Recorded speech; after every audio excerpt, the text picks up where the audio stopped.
we'll move on to this really interesting question, and one even I struggle to define, and that's how would you define Ikigai after all these interviews and all this research you've done? I think it's quite a hard question to answer. Yeah.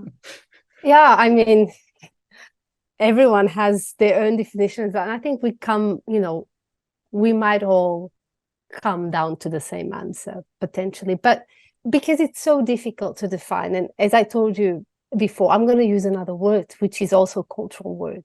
Sure. So in Portuguese and also in the Creole language, we have the word saudade. Now, saudade, it's a word that can be defined as a kind of nostalgic feeling caused by distance, or by something or by someone, an absence of a person, when someone dies, or an absence of not being in a place, or the desire of going to certain experiences, situations. But there's no concrete, real definition of this word saudade, because it's really rooted in the Portuguese language. And Mozambique people, Cape Verde, Brazilians, all Portuguese speaking cultures, they understand the word, but we can't really translate. And I was talking to another colleague of mine, Igor de Almeida. He works at Kyoto University, and we were talking about this, Ikigai idea, and he was the one who said to me, well, it's a little bit like saudade, isn't it? So it's a concept that it's culturally rooted. Everyone knows, but no one speaks about it.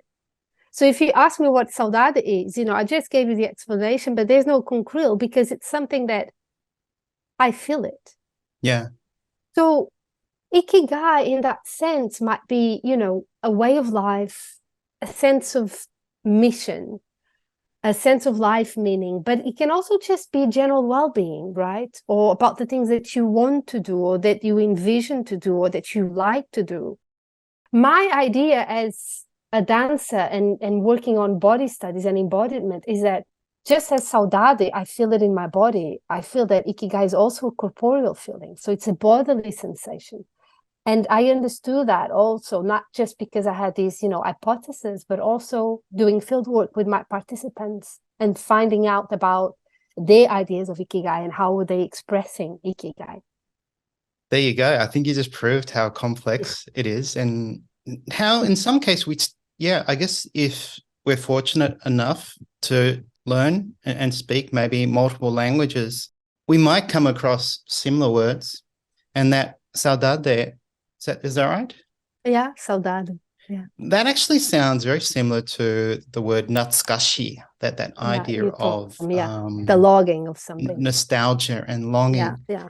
And Yeah. that is a component of Ikigai, that even memories can be a source of Ikigai for some people. And Yeah. I remember when I first went to Japan, and when I started going out with friends, I would occasionally hear this word natsukashi. And as you know, Japanese often just speak in verbs or adjectives. And I was trying to work out what does this word mean? And we don't say something like, oh, how nostalgic. We would have to say, oh, that candy. I love that candy. I used to eat that candy in my Yeah. childhood.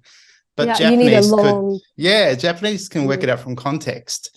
And that's the fascinating thing about, I guess, languages, and for me, Japanese. So it is a complex concept, but it's something, I guess, quite intuitive. Obviously, for Japanese, they just grow up with it. So it's fascinating.